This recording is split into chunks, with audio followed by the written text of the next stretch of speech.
بسم اللہ الرحمن الرحیم وبہ نستعین وہو خیر۔ ہم نے عرض کیا کہ تکلیف کی شرائط میں سے یہ ہے کہ تکلیف عمومی جب نازل کی جاتی ہے تو اکثریت افراد کے پاس قدرت ہونا چاہیے اس تکلیف کو انجام دے سکے، تکلیف عمومی کو انجام دے سکے۔ اقیم الصلاۃ کہا تو اکثریت لوگ نماز پڑھ سکیں، اتنی طاقت ہو۔ فآتوا الزکوٰۃ کہا تو اکثر لوگ جو ہے جس کے اندر شرائط پوری ہو سکے وہ انجام دے سکیں۔ وَلِلَّهِ حِجُّ الْبَیْتِ جس کے اندر بھی استطاعت پیدا ہو جائے وہ قدرت رکھتے ہوں کہ حج انجام دے سکیں۔ تو اکثریت قدرت رکھتی ہو تو کہ تکلیف عمومی انجام دے سکے، اور انہیں قدرت میں سے انسان محل ابتلا سے خارج نہ ہو اکثر افراد کے لیے، یعنی ایسی تکلیف عمومی جو انسان کے ابتلا ہی سے خارج ہو جائے، اکثریت کے لیے ابتلا سے خارج نہیں ہونا چاہیے، ورنہ تکلیف مستحجن لازم آئے گا، تکلیف لاغ لازم آئے گا، اس لیے جو ہے ایسی تکلیف سمجھ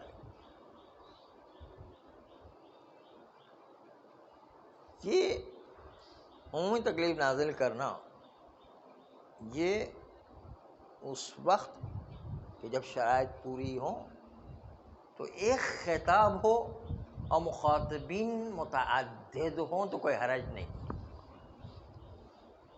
اس قول کے مقابل میں جو کہتے ہیں کہ مخاطبین کے برابر خطاب بھی متعدد ہو جایا کرتا، اس میں تجھے تکلیف شخصی ہو جاتی ہے اور اس کے اندر جو ہے مختلف اشکالات پیش آتے ہیں۔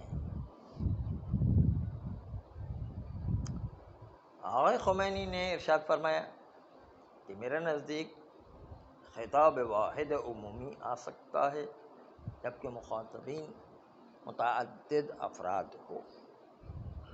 میں اس کو قبول نہیں کرتا ہوں کہ خطاب مخاطبین کے برابر تقسیم و انحلال ہو کر خطابات بھی متعدد ہو جائیں۔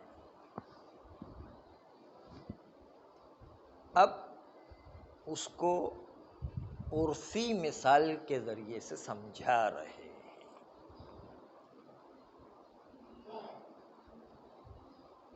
اور وہ یہ کہ اگر کسی کے 5 یا 6 بچے ہیں، یہ ہو سکتے ہیں، پرانے زمانے میں 20 بچے ہوتے تھے، آج کل 5-6 بھی بڑی بات ہے، کیونکہ آج کل پروپیگنڈا ہے بچے 2 ہی اچھے، وہ الگ بات ہے، لیکن پہلے جو ہے وہ 20 بچے ہوتے تھے، اب جو 5-6 کی تعداد سمجھ لیں۔ پتہ نہیں ہوتا پھر تو پھر وہ کھیلے گا کس سے، یعنی پھر کھیلنے کے لیے بھی تو کچھ چاہیے نا۔ تو فرض کریں 6 بچے ہیں، مثال پیش کریں، آقا خمینی جو ہے کہ 6 بچے ہیں۔ دیہاتوں میں تو زیادہ ہے جی 10-12 ہو جاتے ہیں دیہات میں۔ ہاں جہاں جیسی ہو، جیسے جس کی طاقت ہے جس کی ہر صلاحیت پر ہے۔ تو باپ اپنے بچوں کے سلسلے میں دستور صادر کرتا ہے، اور باپ کو پتہ ہے کہ ان میں سے آدھے سے زیادہ بچے بات نہیں مانیں گے،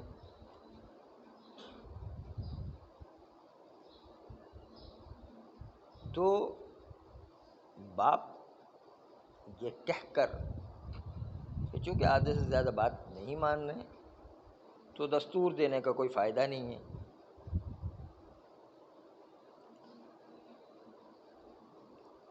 ظاہراً ایسا مسئلہ نہیں ہے۔ باپ کو کوئی چیز دستور دینا ہو تو چاہے مانے یا نہ مانے، بچوں کی مصلحت میں باپ حکم صادر کرتا ہے۔ بچے تو اپنی تفریح میں اس کو مسئولیت و ذمہ داری نہیں ہے، اس لیے سمجھ نہیں رہے، باپ نے تو مصلحت کے لیے حکم دیا ہوا ہے نا۔ باپ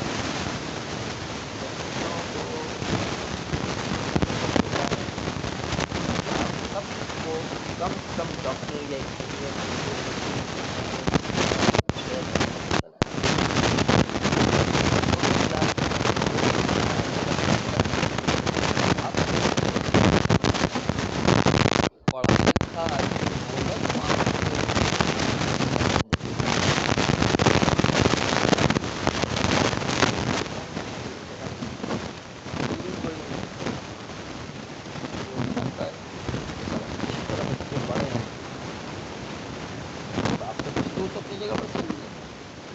چاہے دستور پر اکثریت بچہ عمل نہیں کرتا، لگے ہوئے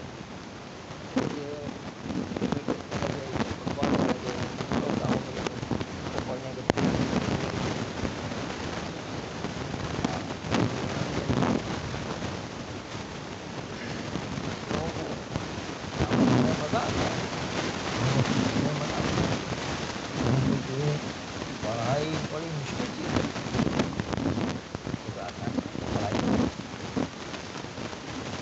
تو وہ جتنا ان کے درجات پر جانے کی کوشش نہیں کرتے، تو کیا باپ اپنا یہ دستور دینا بند کر دیں کہ آپ کو اچھی پڑھائی کریں؟ باپ چھوڑے گا تو آپ کہتا رہے گا بھائی ہم پڑھائی اور بات کو پڑھانے پڑھائی کرنی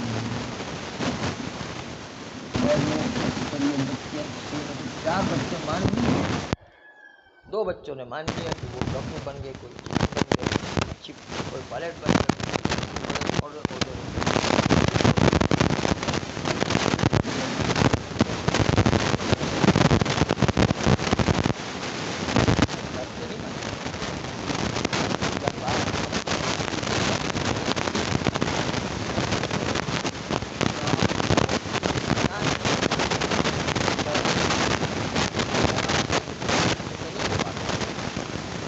قدرت نہ ہونا، عارف ہونا، علم نہ ہونا، یہ انسان کے لیے شرائط ہے۔ عصیان و اطاعت کا تعلق خود مکلفین سے ہے، شارع سے کوئی تعلق نہیں۔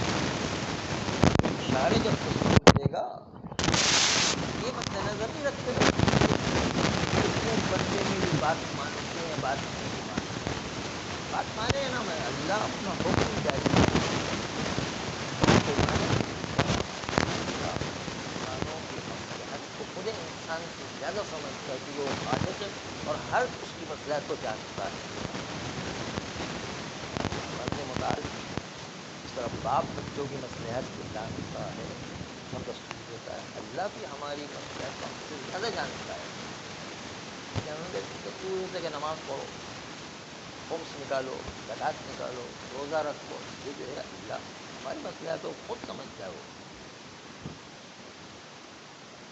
چنانچہ عمل کرنا یا عمل نہ کرنا اس کا تکلیف سے کوئی ربط نہیں، اس کا خود مکلف کی اپنی ذات سے ربط ہے، اس کا تکلیف الہی عمومی سے کوئی تعلق نہیں۔ بس یاد اشکال یہ نہ کرے ہم پر کہ جس طرح قدرت و ابتلا کی شرائط کو آپ لے کر آتے ہو، کہتے ہیں کہ یہ شرائط عمومی موجود نہ ہو تکلیف عمومی کے لیے تو تکلیف مستحسن و قبیح ہو جایا کرتی ہے۔ تو اسی طریقے سے انسان، اللہ جانتا ہے کہ انسان میں سے اکثریت میری اطاعت نہیں کرے گی، تو اللہ کو امر کرنے کی ضرورت کیا ہے، اور امر کرنا جو ہے اللہ کا قبیح ہو جائے گا، یہ بات ایسی نہیں ہے۔ اس کی آپ نے باپ اور بچوں کی مثال آپ کے ذہن بھی عقلائے عالم کے ذہن بھی کہتے ہیں کہ نہیں، باپ تو بچوں کو سمجھاتا رہے گا کہ آپ لوگوں کو اچھی پڑھائی کرنی ہے تاکہ آپ کا مستقبل اچھا گزرے، آپ کا مستقبل آسانی سے زندگی گزارنے کا بن جائے۔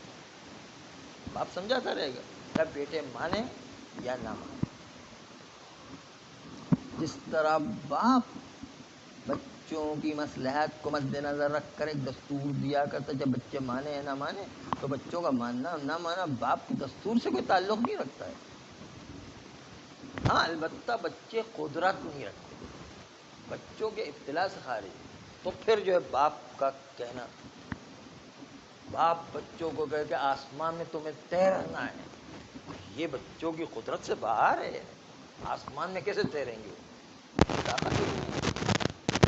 ایسی تکلیف باپ جو بیٹوں کو نہیں دے سکتا ہے، قدرت سے باہر ہے۔ یا جو ہے باپ بچوں سے کہے کہ وائٹ ہاؤس کا جو جام ہے اٹھا کر کے لانا ہے، وائٹ ہاؤس کا جام جو ہے وائٹ ہاؤس تک پہنچنے کی قدرت ہی نہیں ہے، وائٹ ہاؤس جو ہے اس کے ابتلا سے خارج ہے۔ تو یہ ایسا دستور نہیں دے سکتا ہے، لیکن باپ یہ تو کہہ سکتا ہے کہ تمہیں اچھی پڑھائی کرنا ہے، چاہے بچے مانے یا نہ مانے۔ اس کا تکلیف عمومی ہے، بچوں سے کوئی تعلق نہیں ہے، تکلیف بچوں کی آئے گی باپ کی طرف سے کہ ذمہ داری ہے کہ بچے اس کام کو انجام دیں۔ انجام نہیں دیں گے تو خود بچے اپنا خود نقصان اٹھائیں گے۔ اس طرح اللہ کا جو دستور آیا ہے، نماز پڑھو، روزے رکھو، لوگوں کی جو ہے کسی کے ساتھ دھوکہ نہیں کرو، جھوٹ نہیں بولو، غیبت نہیں کرو، یہ تمام دستور خود ہمارے اپنے مفاد کے لیے۔ ہم عمل کریں گے اللہ کے دستور پر تو اچھی زندگی پائے، اور نہیں عمل کریں گے تو دنیا و آخرت دونوں میں رسوا ہو جائیں۔ خالی روز آخرت کا مسئلہ نہیں ہے، دنیا میں بھی انسان کو پچھتاوا ہوتا ہے۔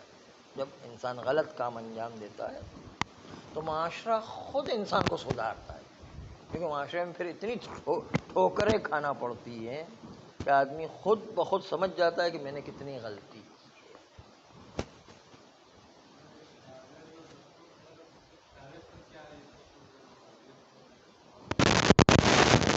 اللہ وہ خود انسانوں کی مصلحت مطلوب ہے، انسانوں کی مصلحت کو مد نظر رکھ کر کے انسانوں کو دستور دیا کرتا ہے۔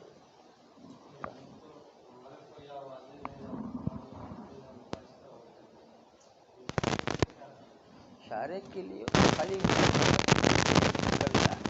بس اتنا ہی، اور تو کوئی خاص کوئی واجب نہیں کر سکتا، وہ اپنی مصلحت کو خود سمجھتا ہے کس کیا دستور دینا چاہیے، جو انسانوں کے اپنے مفاد۔ تو یہ جو آپ کو میں نے مثال پیش کی ہے بچوں کی، جس طرح باپ بچوں کی مصلحت کے لیے حکم دیتا ہے اچھی پڑھائی کرنا ہے، چاہے بچے مانے یا نہ مانے، حتیٰ ایک بچہ بھی نہ مانے پھر بھی باپ اپنا اصرار کرتا رہے گا کہ اچھی پڑھائی کرو، تاکہ جو ہے آپ لوگوں کی زندگی بن جائے، تاکہ آپ لوگوں کا فیوچر بن جائے، آپ لوگوں کے لیے آئندہ زندگی گزارنا آسان ہو جائے۔ تو باپ اس کو نہیں دیکھا کہ بچے عصیان کر رہے ہیں یا اطاعت کر رہے ہیں، عصیان و اطاعت کا باپ کے دستور سے کوئی تعلق نہیں۔ اسی طرح امر الہی جو اللہ کی طرف سے حکم آیا ہے، اس میں بھی لوگ مانیں یا نہ مانیں، لوگ نماز پڑھیں یا نہ پڑھیں، اللہ کا حکم آئے گا، کیونکہ اللہ نے دیکھا کہ انسانوں کی مصلحت کرنے میں ہے، اس لیے وہ اللہ وہ حکم جاری کرے۔ زکوٰۃ ادا کرنے، حج انجام دینے، روزہ رکھنے، امر معروف نہیں عن المنکر انجام دینے، امر معروف نہیں عن المنکر اتنی عظیم عبادتیں جس طرح ساری عبادتیں امر معروف نہیں عن المنکر کے مقابلے میں قطرے کی مانند امر معروف نہیں عن المنکر جو سمندر کی طرح ہے، یہ اتنی اہم عبادت ہے، لیکن بہر معاشرے میں آج کل کہاں رہی ہے۔ کی وجہ سے یہ ساری مصیبتیں بھی آ رہی ہیں۔